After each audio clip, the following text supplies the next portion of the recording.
Hi അസ്സാം വലൈക്കും, welcome to my YouTube channel. അപ്പോൾ നമുക്ക് ഉണ്ണിയപ്പം എങ്ങനെയാണ് തയ്യാറാക്കേണ്ടതെന്ന് നോക്കാം.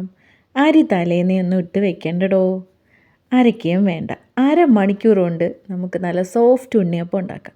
എങ്ങനെ തയ്യാറാക്കേണ്ടതെന്ന് നോക്കാം, വാടോ വീഡിയോയിലേക്ക്. അതിനായിട്ട് നമ്മുടെ അരിപ്പൊടി 1 കപ്പ് അരിപ്പൊടിയും 1 കപ്പ് ഗോതമ്പ് പൊടിയും ചേർക്കണം. രണ്ടും ഒരേ അളവായിരിക്കണം കേട്ടോ. മൈദാ മാവും ചേർക്കുന്നവരുണ്ട് കേട്ടോ. ഞാനിത് ഹെൽത്തി ആയിട്ട് കുട്ടികൾക്കും കൂടെ കൊടുക്കാൻ വേണ്ടിയാണ് ഗോതമ്പ് പൊടി ചേർത്തേക്കുന്നത് കേട്ടോ. 1/2 ടീസ്പൂൺ സോഡാപ്പൊടി ചേർക്കണം കേട്ടോ. 2 ടീസ്പൂൺ പഞ്ചസാര ചേർക്കുന്നുണ്ടേ. ടീസ്പൂൺ മാത്രമേ ചേർക്കുന്നുള്ളൂ. നന്നായിട്ടൊന്ന് മിക്സ് ചെയ്യണം കേട്ടോ. ഈ നമ്മുടെ സോഡാപ്പൊടിയും പഞ്ചസാരയും പിന്നെ മധുരം ഉപ്പും കൂടെ ചേർക്കണം കേട്ടോ. ഇനി നമുക്ക് ശർക്കര ഒന്ന് ഉരുക്കി അരിച്ചാണ് ഇതിൽ വീഴ്ത്തേണ്ടത്. അപ്പോൾ ഞാൻ ശർക്കര ഉരുക്കുന്ന കൂട്ടത്തിൽ തന്നെ നമ്മുടെ ഏലക്കയും കൂടി അതിനകത്തിട്ടാണ് ഉരുക്കിയെടുക്കുന്നത് കേട്ടോ.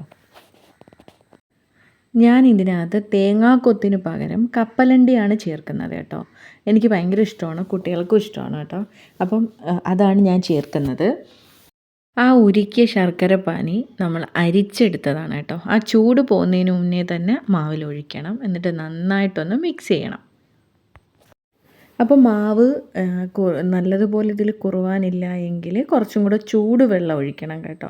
ചൂടുവെള്ളം ഒഴിച്ച് നന്നായിട്ടൊന്ന് മിക്സ് ചെയ്ത് എടുക്കണം കേട്ടോ. അതിൻ്റെ ഒരു പരുവമുണ്ട്. ഒരുപാട് ലൂസും ആവരുത്, ഒരുപാട് കട്ടിയാവാൻ പാടില്ല. അപ്പോൾ നമ്മുടെ മാവിൻ്റെ പരുവം ഇതാണ്. ഇനി നമുക്കിതൊന്ന് അരമണിക്കൂർ റെസ്റ്റ് ചെയ്യാൻ വെച്ചേക്കാം. ആ സമയത്ത് ഇതൊന്ന് കുറുവിയിട്ടുണ്ട് എങ്കിൽ കുറച്ച് ചൂടുവെള്ളം ഒഴിച്ച് ഒന്ന് മിക്സ് ചെയ്ത് ആ ഒരു കട്ടി മാറ്റിയാൽ മാത്രം മതി കേട്ടോ. അപ്പോൾ നമ്മുടെ മാവ് റെഡി ആയിട്ടുണ്ട്. അരമണിക്കൂർ കഴിഞ്ഞ് അപ്പോൾ ഒന്ന് കുറുവിയിട്ടുണ്ട്. ഞാനിത് കുറച്ച് ചൂടുവെള്ളവും കൂടെ ഒഴിച്ച് ഒന്ന് മിക്സ് ചെയ്യുവാണ് കേട്ടോ. അപ്പോൾ നമ്മുടെ ഉണ്ണിയപ്പച്ചട്ടിയൊക്കെ സെറ്റായിട്ടുണ്ട് കേട്ടോ. അപ്പോൾ ഇനി നമുക്ക് എണ്ണ ഒഴിച്ച് അതിനകത്ത് മാവ് കോരി ഒഴിക്കണം. ഈ ചട്ടി കുറേ വർഷങ്ങൾക്ക് മുന്നേ ഉള്ള ചട്ടിയാണ് കേട്ടോ.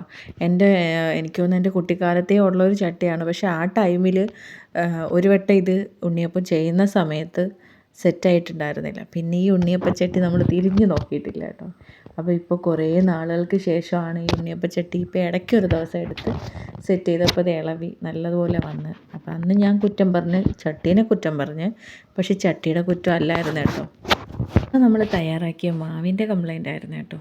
പരുവം കിട്ടിയില്ല, എന്തോ മിസ്റ്റേക്കായിരുന്നു, സെറ്റായില്ലായിരുന്നു അന്ന്.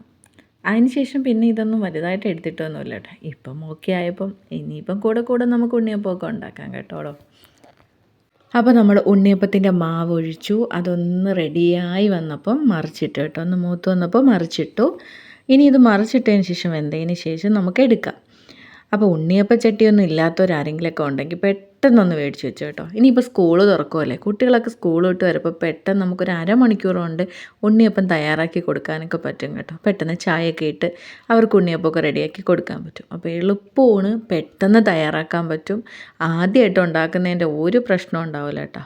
അപ്പോൾ എന്തായാലും നിങ്ങളൊക്കെ ഒന്ന് ട്രൈ ചെയ്ത് നോക്കണം. അപ്പോൾ ഇതൊരുവിധം മൂത്ത് വന്നിട്ടുണ്ട്. അപ്പോൾ നമ്മുടെ ഉണ്ണിയപ്പം റെഡി ആയിട്ടുണ്ട്. ഇനിയിപ്പോൾ നമുക്ക് ഓരോന്നായിട്ട് എടുക്കാം. ബാക്കിയുള്ള മാവും കൂടെ ഇതുപോലെ ചുട്ടെടുക്കാം. അപ്പോൾ ബാക്കിയുള്ള മാവും കൂടെയൊക്കെ ചുട്ടെടുത്ത് നമ്മുടെ ഉണ്ണിയപ്പം ഓക്കെ സെറ്റായിട്ടുണ്ട്. അപ്പോൾ എല്ലാവരും ഒന്ന് ട്രൈ ചെയ്ത് നോക്കണം കേട്ടോ.